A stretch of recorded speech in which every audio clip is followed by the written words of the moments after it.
warm summer's evening, standing on the mound. The ballpark's full of cheering crowd. Home team's back in town with all pitches. Good evening, everybody, and welcome back from a long summer vacation break. We're back in the saddle here in the podcast booth tonight. We got Cody with the KC hat. Go Royals. I'm a Reagans fan. Love me some Bobby Witt Jr. Aidan's back. We're looking good. We're rocking some suits. We're talking MLB Draft 2026 recap. Hot takes, cold takes, and steals. So, without further ado, welcome to the pod, Cody. It's great to have you on tonight. Yeah, appreciate it, guys. Happy to be here. Happy to talk some MLB Draft. It's an exciting time of the year. We got the All-Star festivities, the Home Run Derby tonight, and, of course, the draft. Let's go. I would love to hear a little bit about, you, I guess, as a writer and a member of the PC community, if you want to introduce yourself to our fans. Yeah, of course. So, I've written a few articles for you guys, and I write the Data Dugout blog on Substack. So I've been doing that for almost a year now, and really love it. Really love connecting with everyone, writers, baseball fans, and it's a passion. Happy to share it and really enjoy it. Yeah, it's great. And everyone, if you're following, just go to thedatadugout.substack.com right now. It's actually the first result. Great SEO. Shout out Cody with the know-how. Fantastic website. Really beautiful layout. And it's an honor to have you write some articles for us and feature with us. We really appreciate your work. Aidan, how's your week been going overall? Going well, Johnny. We got the Derby. I'm a little disappointed with Cags. I thought that Cags was going to light it up.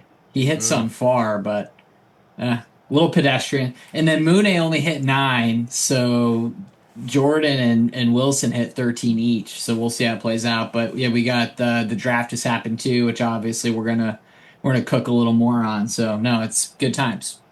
Wow, we are so blessed right now. We've got a live home run derby going on. We got, resident PC Royals representative Cody Hamilton in the house tonight, and we got a wonderful draft to talk about. So, White Sox number 1. I always love when a 1-1 pick happens to a team that's already starting to figure it out. Isn't that kind of the narrative, right? You got Murakami debuting in the Derby tonight. See how he continues to do. And you got Rock Chalowski. Am I nailing that? I think so. Chalowski. Well, tell you what, Rock Chalowski going 1-1. Beautiful. Love to see that. I love to see the emotion. I always like watching the live stream videos to see, the moms, the girlfriends, the fam, the wives just hugging it out. And the White Sox just seem to be this interesting loading up for something. They dumped Crochet to the Sox a couple years back. And that's one of the threads we've been pulling at is they made this move for Murakami and things have been really looking up. They also let go of Luis Robert Jr. at that last minute, switch to Flushing over to Stearns' Mets. And that kind of looked like a weird dump for them and maybe a saving grace for the Mets' offseason. But lo and behold, the White Sox are looking fantastic. It's like Charles Comiskey, 1919, the Black Sox without the scandal.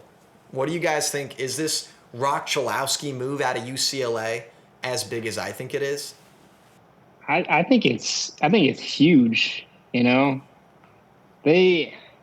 me, I think that a year ago, it probably would have been more likely that they would have taken Grady Emerson.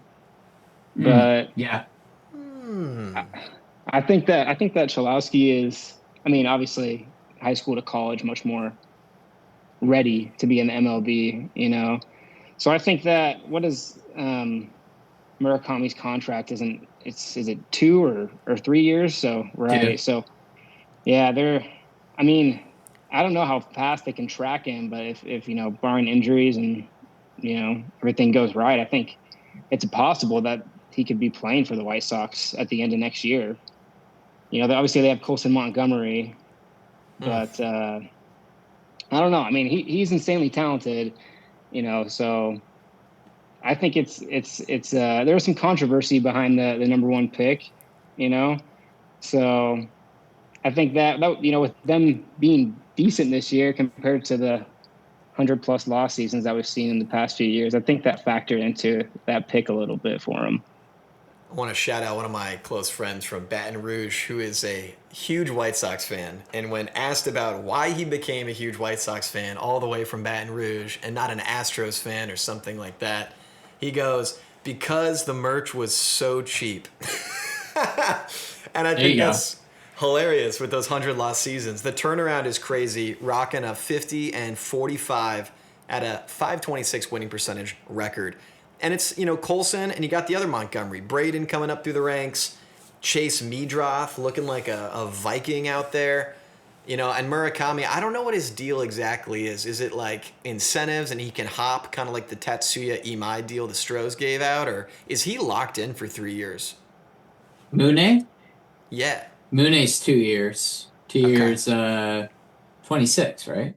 So the other thing about Roche is, Bonham is in the system, and then you also have Billy in the system, Billy Carlson. So you got a lot of talented up the middle guys, and then you got some other guys farther throughout the system. But it's really pitching, a couple shortstops, and Braden Montgomery. I mean, that's basically the White Sox system right now. But amen. That's right.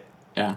It's nasty. I mean, top 10 offense already. They're ranked 9th in WRC plus this season, and starting pitching is middle of the road. Bullpens close top third. I think they're 12th in ERA. So they don't really have like a weak unit. I guess you could say Braves light in that way. But they're a solid all-around team. I think if they make their way into the postseason, depending on the matchups, obviously, but they could be dangerous right now. So you can only imagine what they'd be like if you see a hot Roche come into play. And, I think if they win the World Series during this window, we got to have a World Series DVD just called The Big Jolowski and the Boys, right? Wouldn't that? Right? I love that rug, man. It really tied the room together. Yeah. So I love that take, Cody, that like Grady probably would have been the pick, right? But they have this interesting window that has just come out of nowhere. And so we're all rooting for the White Sox like it's 2005 and Mark Burley's on the mound. But not far below them, also in the AL Central, you got your Royals rocking Zion Rose, number 6. How do you feel about that? Yeah, I mean, obviously I follow the Royals pretty closely, and I gotta say I was pretty shocked by that. Really? I was convinced that they were going to go with Drew Burress at that pick if he fell to them.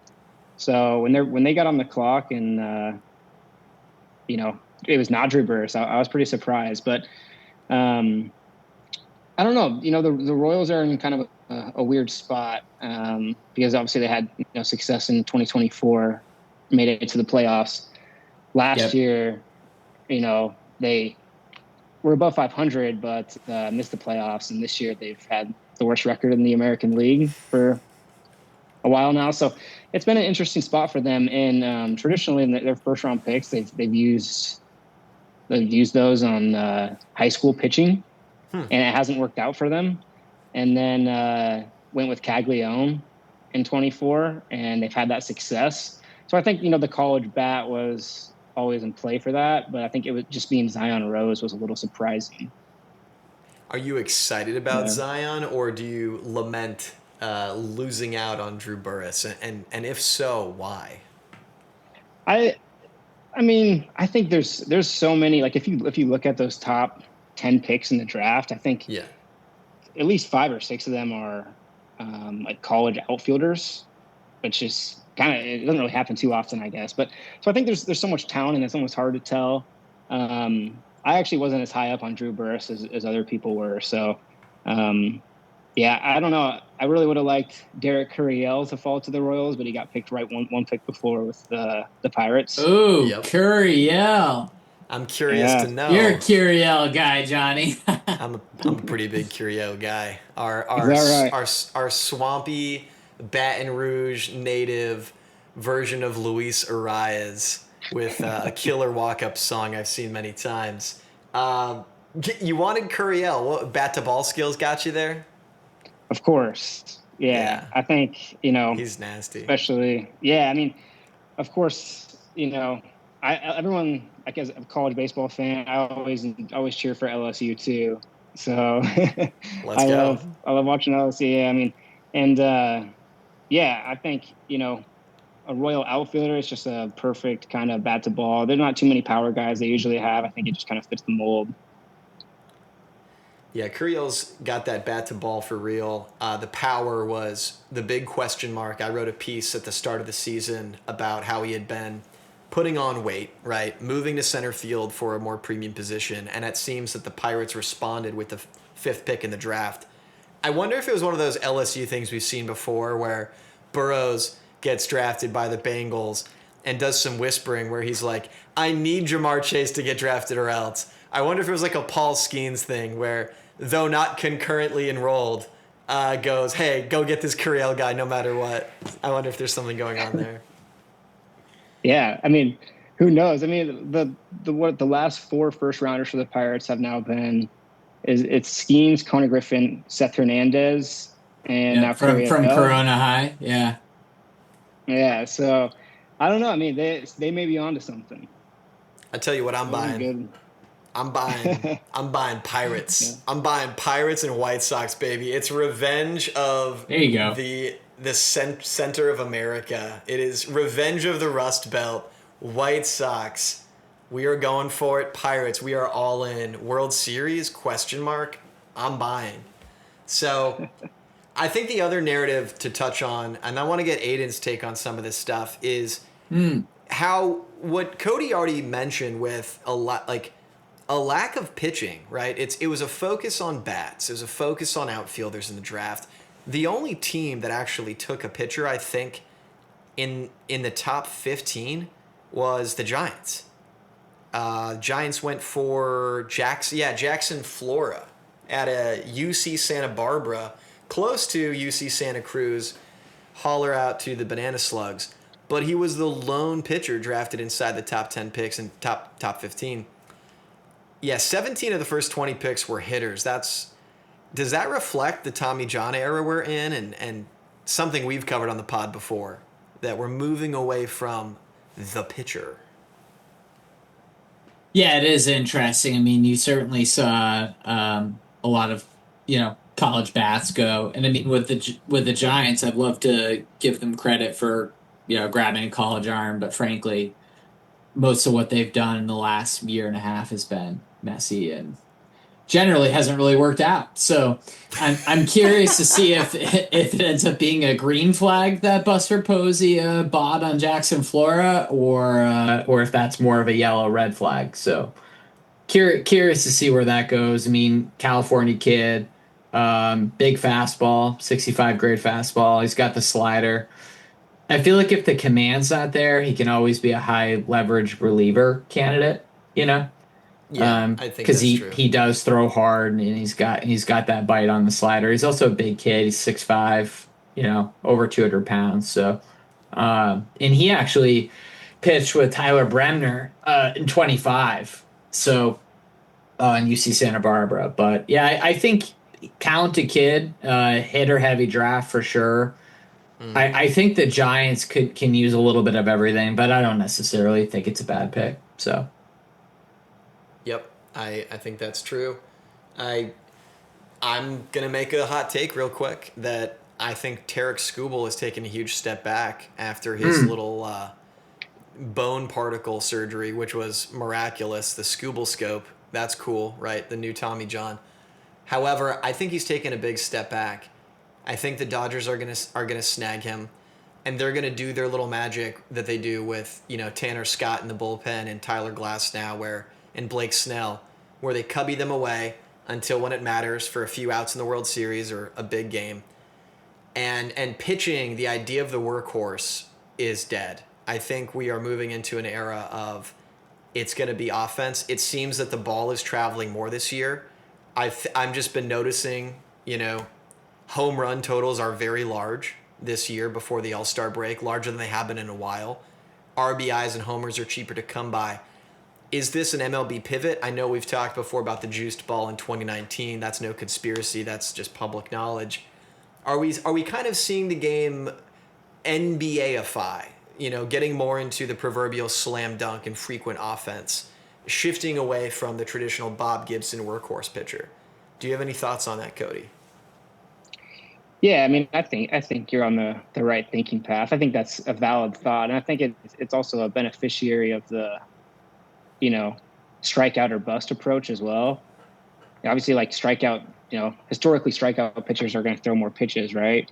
So, and there's not as many, contact pitchers or ground ball, guys who are pitching to contact as there was, because every guy's just slugging for the fences. So I think that's, guys throwing more pitches, they're just not going to throw as many innings anymore. And I mean, if you look at the shift to it, the focus on bullpens as, the past decade or so has been much more valuable than, it just used to be failed starters or guys with, weird releases or whatnot. But now it's, now maybe it's not a bad idea to take a guy who could eventually become a reliever in the first round. 10 years ago, that was not a thought. It was only the starters. So, yeah. I like that. That's true. We are prioritizing the strikeout as we are the long ball, and the profile of the relief pitcher has indeed shifted. I think that's a good observation. I would also point out that there's more reliever to starter conversions than ever. So, if a guy comes up, he's throwing hard, they bring him up early, and the fastball and slider are there, and then eventually they try to convert him. I mean, that's happening all the time now, right? I mean, one of the success stories is like a Seth Lugo, where Seth had been in the bullpen for a while and had a few big years as a starter for those Royals. So it's been a little more bumpy this year, but Yeah. but yeah, no, I mean Seth Lugo is a good example of that, and we've seen a lot of these guys like move back and forth. Clay Holmes is another one, so I don't think it's necessarily puts you in the bullpen permanently. If you can develop another pitch or two, like boom, you're back starting. So especially if you can show the command. But I agree. I mean, higher leverage. You look at the trade deadline right now, just to look at the Major League Baseball side of things. There's going to be huge demand for high leverage relievers this deadline, which is a reflection of the shift in the economy of talent, right? So, right now in the deadline, you're going to need right-handed power. So by the time Roche and all these other guys are in their ARB1, ARB2, is right-handed power going to be like the thing that people are trading on? I mean, I don't know. Maybe not. I mean, 2 years ago, starting pitching was definitely king as the asset, so we'll see. I like what you guys got me going on now, kind of shifting the take from, pitching is no longer John Smoltz, it's now this, to the bullpen is kind of elastic, right? What if it's not really the bullpen as a demotion, but we call it the lab, right? It's more a place for guys to take a breather, develop something, and then elastically bounce back, which the Padres kind of made their thing, right? That was their thing with a lot of these relief pitchers that, Michael King, a great example, and then flipping him to the Yankees back and forth and all that. But I think the bullpen is kind of the place for guys to figure stuff out. Christian Javier comes to mind as an Astro who's done the same thing, going not as a demotion, but as a chance to figure stuff out and come back. Well, the thing is, Johnny, there are a few ways it can go. So, you can try to convert a reliever, and it's like a Roldis where you just throw him back in the bullpen when it doesn't work out. Or it's Daniel Bard, where you completely break the guy. And he comes back, years later and looks good again. I mean, that was an awesome comeback by him. He lost the strike zone again, but I mean, it was really cool to see him come back. But I mean, they tried him as a starter, and it just wrecked him psychologically, it seemed. So there is a little bit of risk in it, but again, I mean, if a guy is a 96 four-seamer and slider, and then oh wait, turns out he's got a 60 grade changeup. I mean, you gotta try to stretch that guy out, right? Yeah, I agree. One point I want to make. I don't know. How do you feel about the Mets, Cody Hamilton? How do you feel about the Mets, my friend? I mean, obviously one of the most polarizing fan bases, right? So, I mean, That's a good way to put it. It's a great start. I love my Mets fans. They're passionate. That's what we love. But No, so I I want mean, the pick that they took, that's just gonna get everyone talking, right? I mean, Carson Wiggins and who only threw 14 innings. I mean, that's that is insane. So I think that's just the epitome of like showing that like there's such a premium to pay on velocity. Because what was he hitting on the radar gun? Plus 102. 100. Yeah, 102. 102. Yeah, so I mean, you can't teach that, right? So even if you haven't shown the longevity yet, you can get paid big bucks if you can throw that fastball that hard. And to your point, Cody, it depends on the structure of your team and what you can do and what you can't do. Obviously, that being said, when we're talking about what you're looking for and what you're hunting in terms of attributes, metrics, etc. If you're sitting in the exec seat, are you going stuff plus? Are you a stuff plus disciple? Dodger style, or are you Cleveland guard dogs? Keep my guys on the bump for less case, right? But they're always healthy. These guys are always healthy, right? Always So healthy, what do you think? except Right. for Bieber. Yeah, except for Bieber. But yeah. I don't know. I mean, that's I think that's a tough question, but it depends if you're a small market or big market. If you're a small market like the guards, I don't think you can afford to pay someone that much and risk that. Wow. You know what I mean? So I think they're like that example of the Guardians is kind of perfect, playing their guards ball, just doing their thing. And they need it, right? You need Parker Messick to be healthy, My right? man. Right. And we all Dude. know Parker is awesome. I need Parker to be healthy just so that I have a reason to watch the guard dogs when Jose Ramirez is hurt. Parker Uh, Messick. yeah. And the Royals have the Royals do have Bobby, but man, sometimes that lineup is tough, man. It's tough to watch. Oh, I yeah. mean, Salvador has just been a black hole this year. Like, what's going on with Salvi? Yeah, I think it's about the time he's hitting that last little drive down the hill. He's always been a big chase guy, but this year it's been really bad. He's been really Yeah, struggling see, it with that at seems the like he plate. lost his brake pads on the way down the hill, though. You know what I mean? It's For sure. it's going down quick, and he's For still sure. owed 12.5 for 2027. Wow. So Yeah. the Royals are smart to try to plug some of these holes with hitters, college hitters. Yeah, he's Yeah, and I think go ahead. I was just gonna say for Salvi's case, I mean, I think he's like 4 or 5 home runs away from tying the Royals franchise record. And I they think that's wanted to been- get that. they Yeah. wanted- right. So he stayed in the lineup. He's dropped. He is opening day starting in the 4 hole, and now he's dropped. Yeah. He's dropped. Yeah. You don't think JJ and those guys would cut Salvi in the last year, right? No way, I right? could not see that. No way. I could not. Yeah. Because he could have left a long time ago and gotten. Because I Way mean, more, but I've he's been always pretty well. liked Salvi. Yeah, he could have gotten more money, kind of like J Ram actually in Cleveland. So, Mhm. and going back to the draft, I mean, both of these guys, like if you have anything close to Salvador Perez from any draft pick, I don't care if you're talking 1-1, that's a win. 5x Gold sure. Glove, 5x Silver Slugger, Yep. World Series champion, World Series MVP.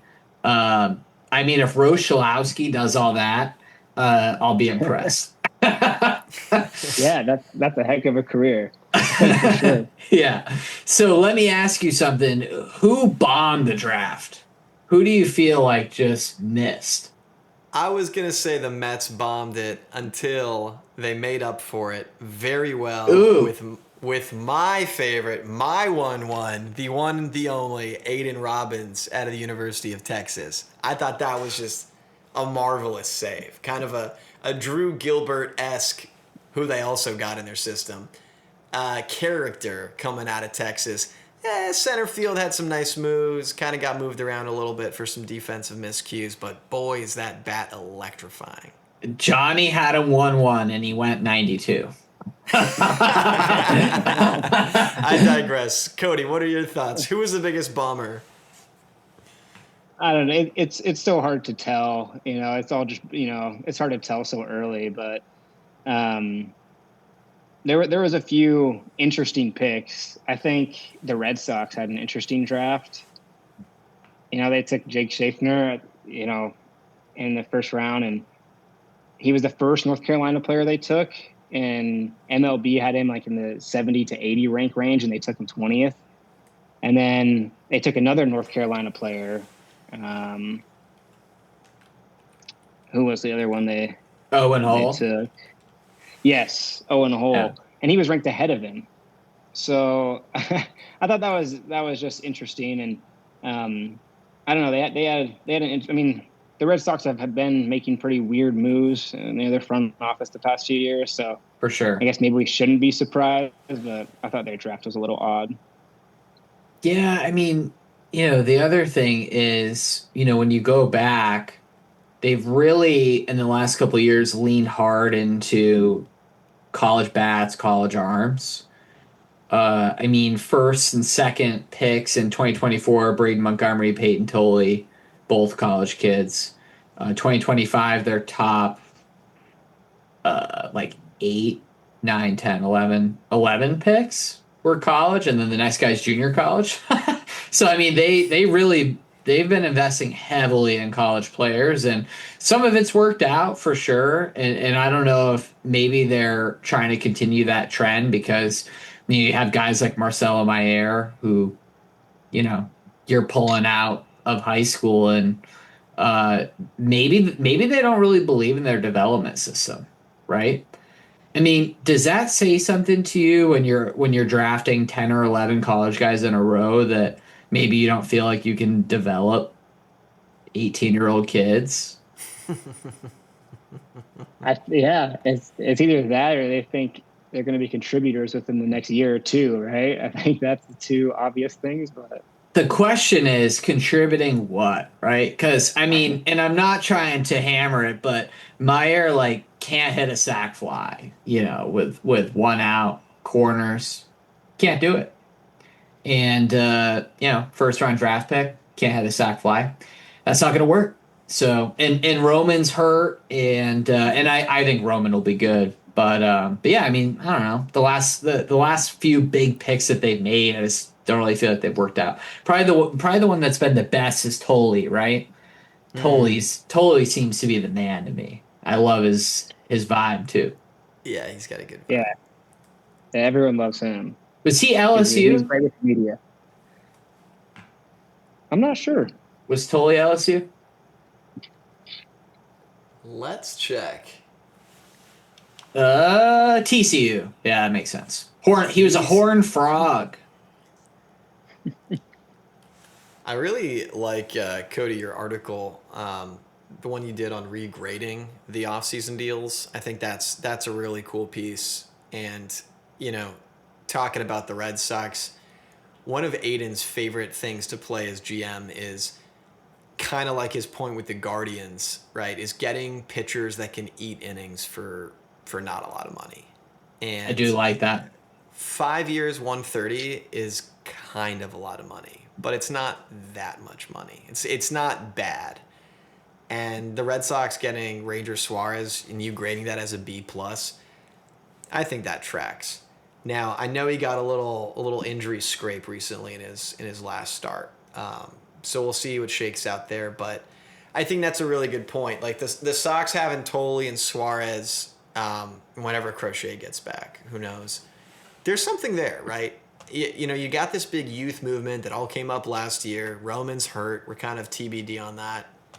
But there's something brewing in Boston, even if the front office doesn't seem that enthused. Or they're red hot. What did they go 9-0 on their road trip?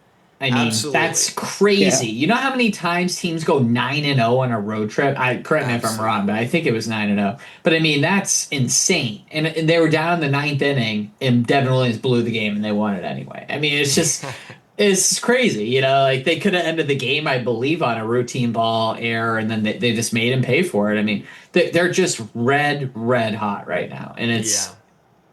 it's fun to see, and I almost feel like they're doing it for Alex, after Craig and his team of dorks, fired Alex in the 4 seasons in Baltimore, which just seemed like hardcore to me, but you know. Yeah, well said. Poor Alex. So and I understand Cora not taking over a team in the middle of the year. I mean, obviously I'm not a manager, but I probably would not take a job in the middle of the season if I was at that pedigree. It's tough. just it's a lot to walk into. And sometimes you're walking into a wood chipper. So probably best that he just looks at next year. But yeah, I mean they're alive and with it's Ron Hare, right, Johnny? Ron Hare Suarez. Is that right? Oh, nice. Got me on the I think so. pronunciation there. Yeah. Gotcha. Yeah. So I gave a B plus on that. Is that what you're saying? That sounds Yeah, right.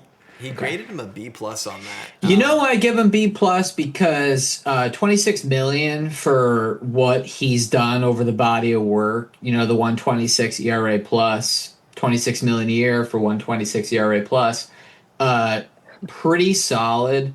The caveat that I would have is that despite being the ground ball king, which I do love, he's a 5 and dive guy, right? So you can't really endorse, the Boca contract for Ron Hare because he's like a 15 out guy or a 16 if you have a lefty coming up in the 6th inning, maybe. Yep. But that's about it, And I can't pay 40 million a year for a 5 and dive. But at 27, it's fine. I like it. What was that year? Was that 2024 when he came out and he was just the best pitcher in baseball and we were all like, oh, when he was bonkers good? That was 2021 when he had a 136. But he also no, he had a recent pre All-Star break. I think in 24. Yeah, he fell off pretty big halfway through the year. I think it was 24, 25. Was it 24? I think it was. Yeah. Yeah, I gotta look at the splits. I think it was. Man, the standings are so crazy this year. Like, you look at the American League and you're just stoked if you can, throw a dart at the wall and find someone over 500. So Johnny, 276 first half, 565 second half in 2024. So your point is well taken on Ron Hare. Regarding the standings, my favorite piece about the standings for all Major League Baseball are the fish in Miami just being awesome. Since June 1st, at least last time I looked, best team in baseball. They've just been killing it. I mean, they got Otto hitting, Stowers is hitting bombs, Heriberto, who no one even knows, has been incredible. He's got like a 600 slug in the last couple months. Right. So, I mean, that offense is buzzing, man. I mean, it really is one of those things where you might think at a glance before you look at the scouting report as an MLB vet, you're like, oh, I got the fish, and then your pitching coach says, well, these aren't the same fish, buddy. Look at your scouting report, right? You're walking into a buzzsaw here. Right? You got a team of piranhas down there in Miami, man. They're going to eat you alive if you don't do your homework. They're making the wild card right now at this point. The only teams that are breathing down their necks are the Cards and the Pirates. And hey, fish, if we're playing rock, paper, scissors of the high seas, I'll have you know that the fish of the deep defeat Pirate every time. I can honestly imagine it's kind of a funny rendition, but you have like this 35-year-old grizzled 4th, 5th starter, and he's just flies to Miami. He's like, oh, I got the Marlins today, he's just like that guy who swims in the wrong place, and he didn't read the brochure about the piranhas. And he's like, oh wait, is something biting me? And then it's over. Just like he's that. Gone. Disappeared. Yeah. And that's all in the first inning. That's just the first inning, Johnny. literally throwing bodies at it. And it all comes down to the masterful mind of the Marlins GM, right? Yep. We just live in his universe. He's actually playing 4D chess, and we're going to see a Marlins World Series against the White Sox, and I don't even know what's happening anymore in baseball. So is the Marlins, I mean, does the Marlins draft track with Peter Bendix, being Thanos from the future and just knowing exactly which guys are going to be good? I mean, what do we think? I mean, do we believe in PJ Morlando? So I thought they got the 14th pick, or did they also get something higher? No. Oh, sorry, I'm on the wrong. I was on 2024. I was like, wait, Morlando's in the system. Yeah, they drafted Lombard's brother, George Lombard's brother, Jacob Lombard. Yeah. Is that a French Canadian name? Is he Quebecois or Cajun? Ooh. I don't know. I mean, he went to high school in Florida, so could be Cajun, but I don't know a lot of Cajuns in Florida. Not a lot, actually. I think Tony Shasheries is all they got. But his brother is a stud, though. Number one prospect in the Yankee system. So fair enough. So Jacob drafted 14. He was projected to go 4 to the Giants. But really before the season, or while the season was underway. Yep. Swing and miss concern, high in contact guy. So I don't know. What are the Marlins doing anyway? What do Marlins do when Peter Bendix goes on a fishing boat with his buddies? What is he doing? He's like, I need me Yuri Perez, tallest guy, highest velo out there. I need Sandy Alcantara. Now I need a Jacob Lombard. I don't know. What do you think about the Marlins and their draft and I guess their future even? Are we looking at a team kind of like the White Sox and Pirates who are just hitting this window despite themselves, or are they actually working towards something? I mean, I think Peter's got Sandy stock on margin. He has just been waiting to execute that 90-day sell, man. Can't wait. I feel like he just needed him to bounce back from the Tommy. And I honestly feel like Peter was just like smashing his desk, like, Sandy, get more double plays, please. Please pitch into the 6th inning. Oh my Lord, dude! And now he looks good. Sandy glasses looks good. Of milk between his fists. He's every time. What's that, That's Cody? Great. I said he's looked great. Yeah, he does look really good. Yeah, and Yuri looks decent. Meanwhile, Edward Cabrera, Peter sold high on him. That's the all-knowing Peter Bendix right there. He knew that Edward was going to be mediocre and then hurt this year. Dude, the Cubs lost big. Yeah. I think Jacob Lombard, I don't know what their thought was going into the draft, but I feel like the fact that, if pick number 14, if he's on the board there, I feel like you can't be mad with taking him. I mean, 14. He's a true shortstop, right? Yeah. So, yeah, exactly. But if he can stay at short, though, the floor that you have to get to, it's just not nearly as high versus if you fill out, you move to third, obviously, but without the range, you got to move over to second, or without the arm rather, you have to move over to second, and I don't know. I mean, even second base, right? The bat's got to play higher. And second base is the shortstop's last stop before the bench, right? So that's right. So I love when they say no doubt shortstop, because that means to me, right, that what is he, worst case, like Jorge Mateo? Not bad. Take it. Yeah. So, Johnny, what do you think about Lombard? Lombard, defense is the calling card, and he's got this silky true shortstop, 65 run grade, pretty quick guy. Yep. Power 60 grade, that's disgusting. Give me that, pump that in my veins, please. And here's the thing. What do I always talk about with pitchers? I say things like, hey, if you're going to draft Carson Wiggins and he has internal elbow braces and throwing 102, how about he stops pitching and starts throwing bales of hay over his shoulder and mixing up the body movements for some full kinetic exercises? Take some pressure off the bow, man. Lombard does one better, and in prep school is a wonderful soccer player. So he has this ability to dance across the grass as we've witnessed in the World Cup. You know, just watching these guys dance, you know, and twirl as if they're floating above the grass between them and the ball. That's translating into a shortstop movements. So he's a defender with a 60 grade bat. The bloodline is there. He's got the chops. He's got the physiognomy. And the Marlins got to win, dude. They stole him at 14. That's the coolest part.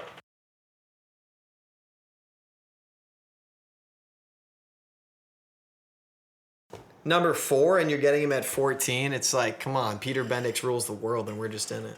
Dude, Peter is definitely the owner of the Matrix, right? Like when you wake up and you see which pill you have on your bedside table, that's because of Peter. He decided for you. And Rentaro Sasaki, right?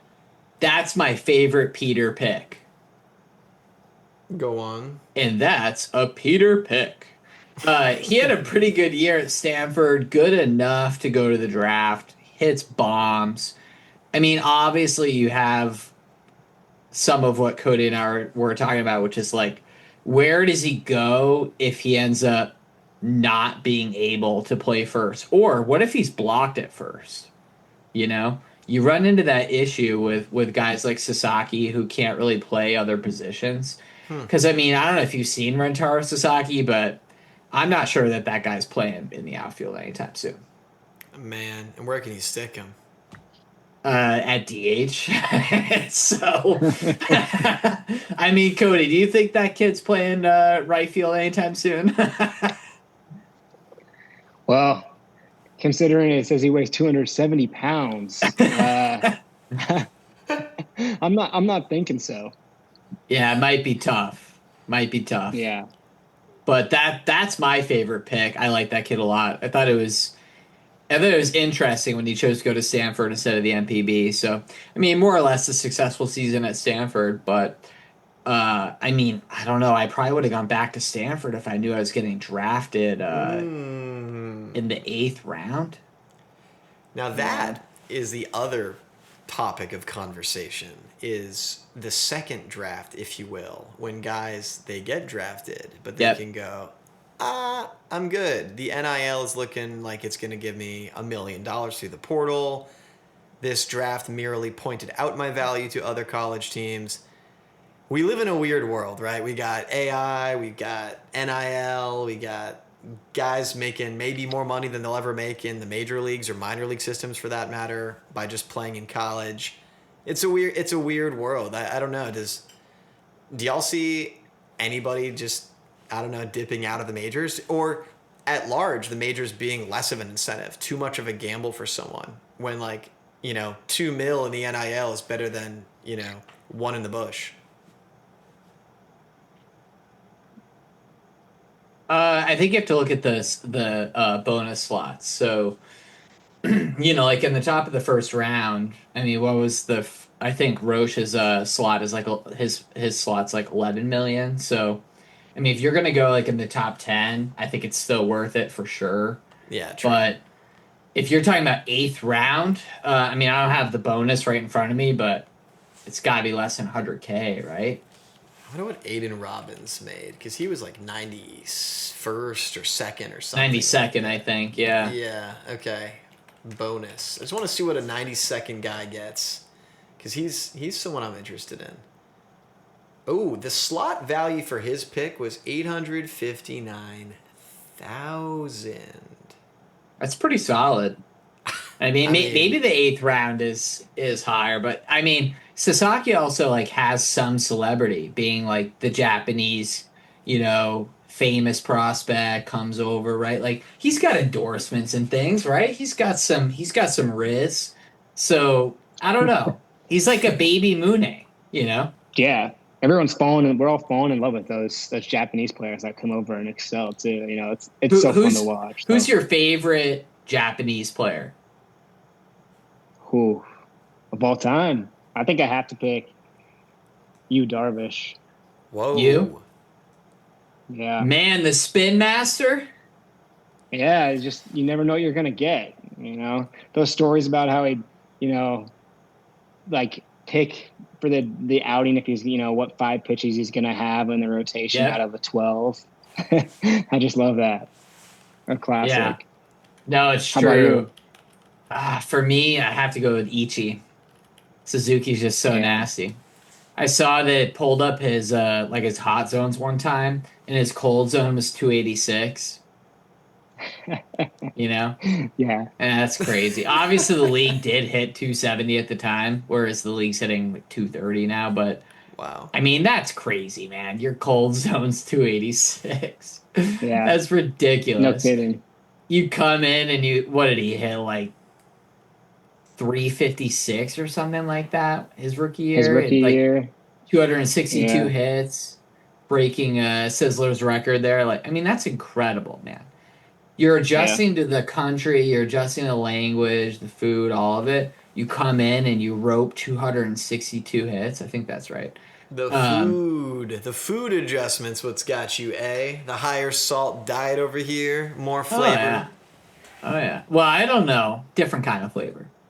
Yeah, true. Fair enough. There are other flavors other than salt. Darvish had But Darvish had that super nice 2022 game. I'll never forget it. I was watching the Padres and the ALDS play against the Dodgers, and I was just like, Darvish, how are you this good? You're looking magical up there. He twirled like a seven inning gem, 7 strikeouts, 3-hitter, got the W. Dodgers get knocked out in 2022. That was a you guys remember that in the playoffs? no. I don't Was think that? so. Yeah, I think he was pitch tipping and he got rocked. I Hmm. wonder if Kershaw has a pitch tipping problem. But why would it only be in the? I've always wanted to know why Kershaw is so bad in the playoffs. Hmm. It Is is crazy to think about his like playoff performances compared to the regular season, yeah, it's hard to wrap your head around. And there are games like that. There are guys like that. Like they're either way better or way worse than they usually are. And all the statisticians will tell us that there actually is no correlation for any of these guys, postseason or regular season. It's just a statistical anomaly. But the thing about it though is like you see guys who have 20-year careers and they're playing above their numbers every single postseason. Look at Mm-hmm. like Kike Hernandez. What is he, like, an 850 OPS in the postseason? He's like a Yeah. he's like a 5 hitter on like a World Series team. I'm curious to see which of these guys end up being the clutch guy in October in this draft. Maybe it'll be Rintaro. Man, you love your Japanese players, and I do as well. I think mine has to obviously be the pitching phenom we've been graced with this year of Tetsuya Imai. I thought you were gonna say Shohei. No, that was a joke. I'm doing a bit. No, as much smack as we talk against the Dodgers for being so all powerful, Yamamoto is just really he's actually one of my favorite pitchers to watch. He Johnny, doesn't. has the horse left the barn on Am I potentially being good? It's hard to say because his last start was terrible, like terrible. However, the 2 starts prior were masterful. So what you see with Imai is it is truly masterful ace-like stuff with unhittable pitch mixing, attacking the zone, high strikeouts, going deep into ball games, and looking effortless while doing so. Just to be followed up as your hopes get up with these really bottom of the barrel performances that make you think like, should this guy be pitching to his kid in the home run derby and only that? Well, 14-2 for a walk rate. Not great. We're not loving that. So, Cody, what we tend to, kind of divert from our original path sometimes, if you haven't noticed. What Oh, what are your takeaways from the draft here? Like, give me a couple things that you observed that you feel like are meaningful from this draft. Yeah, I think Johnny hit on this earlier, and I think it was a great point. He's talking about like how there's only one pitcher drafted in the top 15. Mm, And I yeah. mean, that's the first time that's ever happened in the MLB, in the history of the MLB draft. So I think that we have to mention kind of that as one of the major takeaways. And you Yep. talked about it too, the emphasis on right-handed hitting. So Mm, I think that is a big one, and it's, a lot of the talk with the changing the draft structure, Hmm. you know. So I think that kind of seeing a little bit how some of that stuff would play out is just interesting to think about. So many right-handed hitting college bats now. It's putting more of a premium on college hitting than I think we've seen in the past few years. You What do know, you think about that? the draft switch up, you're welcome, from the Astros. We ruined that for everybody. So no longer can people just bomb their way through it, and get the 1-1 pick. It's just a stupid lottery. Like, what? The one thing we had control over was losing, and now we don't. Yeah, I don't know. I think the college bats really are at a premium. Aiden, what do you think? Yeah, and again, I think a lot of it goes back to more belief in what colleges are doing from a development standpoint. So I think that you are backing the pipeline that you had in your org and the development and resources that you had, but college baseball is just doing a better job of taking an 18-year-old kid and turning him into a complete player. So, and I think we're seeing that investment from the MLB where execs are saying we believe that Arkansas developed this kid. Like we believe that this kid is going to be pitching in the big leagues in 2.5 years. He's going to be good, right? And I think that that's where the shift comes from. Is frankly is you know, MLB executives believing in college development. Yeah, I 100% agree. And I think the best example is Georgia Tech. Oh They yeah, had, I mean, I went to a few of their games, yeah, that's and right. Yeah, I they're, remember that. so I followed them pretty closely. And I mean, they had 6 of their 9 starting position players drafted in the top 10 rounds. Wow. And I mean, they set the record. I mean, rightfully so. They set the record for um, the most runs per game in the BB Core college baseball era. So I mean, their games, it was like going to their games is just like you couldn't get the bat like ringing out of your ears how hard they were hitting. It was ridiculous. Wow. So That's sick. it was fun. But yeah, I mean, like they're like a prime example. Like they bring in, transfers across the board, and then their development is just ridiculous to what they've done. So I think that's a great point, Aiden. Is like why should I draft an 18-year-old and have to put the financial liability into him when I can draft this guy who's 21 and has Right, already been developed? Yeah, You know? that's a great point. 100%. The Razorbacks really are crazy. It's like Mm-hmm. they're just Yeah, five Arkansas day as one well. picks. Like, are you kidding me? Like, my my work is based in Fayetteville, Arkansas, and I've been meaning to go to a Razorbacks game for a long time now. It's just such a fun program. It's such a fun city to be in. We got to get you out there. I got to get to some games. I need to fly out to Fayetteville and lock in, butt in chair, cover some games. What an amazing system. Them and Georgia Tech, LSU obviously taking a step back this year, but I mean, the pedigree is obviously there. Yep. And between the NIL incentive for guys to stay and develop there, when you go to these competitive Arkansas, LSU, Georgia Tech games, it is really like watching AAA baseball, but maybe better in some ways, right? The timeline, I feel like, for some of these studs to get to the majors and produce and contribute is a lot thinner, a lot quicker than it has been, at least in recent memory. I may be a little biased there, but you just look at some of these guys and they're just churning them out. Like, Skeens didn't camp out for a long time. Heck, Cam Smith drafted 14th, a couple years ago out of Florida State. He he didn't even spend a lick in the minor leagues. He just jumped out of spring training into the Astros roster, and he's looking pretty good. So Cam's an impressive kid for sure. super impressive. I think he's going to develop a lot more than people think. But yeah, it's an interesting time, and it's actually pulling me into watching college baseball more. I'm getting more interested into it because it really does have a quicker impact on the MLB. So, last question before we wrap up, Cody. Who do you want, like, what trade do you want to see at the deadline? Ooh. Either who do you want a team to sell on and get a nice return for, or who do you want to get bought?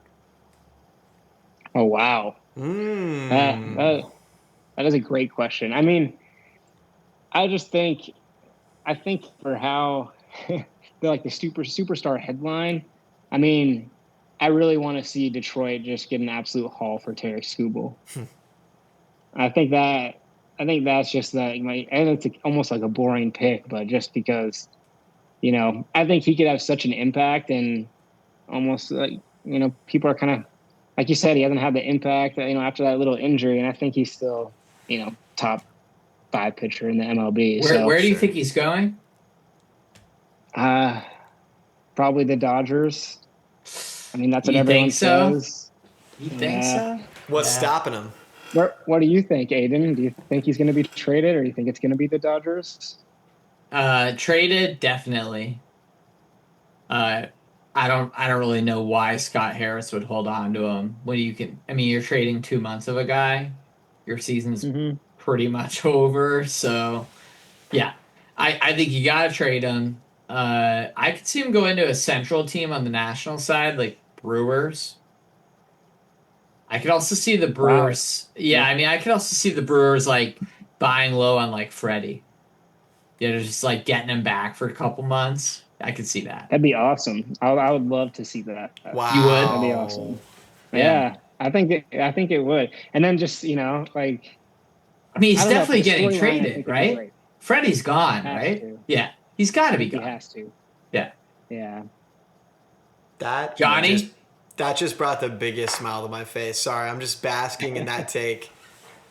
Oh my gosh. Well, yeah, Cody, I'm looking forward to seeing the haul they get. I know it's a rental, like a 2-month rental, but I mean, if you're getting Tarek Skubal to make a playoff run, you're getting a lefty that throws 99 with a crazy changeup that like shapes the same as his fastball. Like, you're getting Tarek Skubal. I don't care if it's 2 months. It's going to be an exciting haul. I wonder who they're going to get. That's like kind of Christmas presents under the tree vibe for sure. But right. Yo, that thought about Freddie and the reuniting with the pitching lab and just like think of the picture perfect thing, right? The Brewers kind of do this like revenge bit, this low-key snub in the NL. Craig Counsell's the manager, goes over to the Cubs. They play the Cubs and, bang up on the Cubs super hard. And Craig Counsell's just looking all glum and, man, I made the wrong decision. And, great in the dugout. And then this year, it's like David Stearns leaves, the front office to go to Flushing, Queens, and he's going to make the Mets good again. And not so much. And Freddie Peralta's actually going back to the Brewers. That would just be so funny. I mean, it would be pretty hilarious. And I think the Mets are going fire sale, right? Like, is it going to be 40% of the roster like the Twins last year? I mean, Carson Wiggins is going to be the next Randy Johnson. You've heard it here first, folks. Oh! He's going to be good. He's going to be good because I want him to be good, and I hope he's good. I want him to succeed, and I want our Mets fans to have something to be happy about. Johnny, I want to wrap here, but what's your guy that you want to get moved? Who is your guy that you want to get moved? Can I just get Jordan Walker on the Astros? Can I please get that? I think there's like 0% chance of that. No, that's a joke. I'm just gonna safe pick for Skubal to the Dodgers because that's just at the top of my tongue, and that's what's gonna happen, and it's gonna be the end of that. So, I'll give you one. Mason Miller. Mason Miller is going to go to the New York Yankees.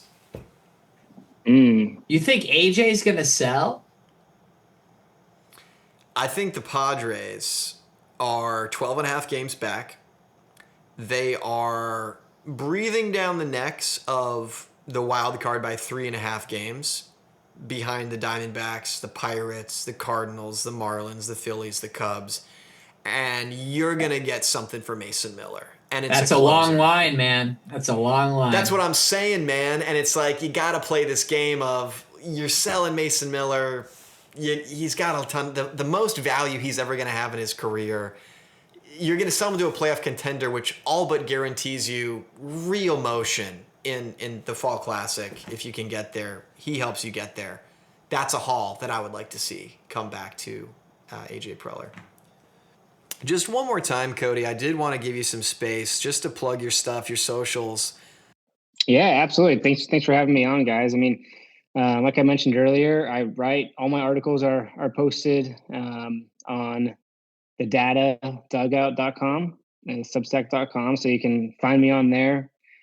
Subscribe to my newsletter. I got tons of articles. I usually try to post about 2 times a week.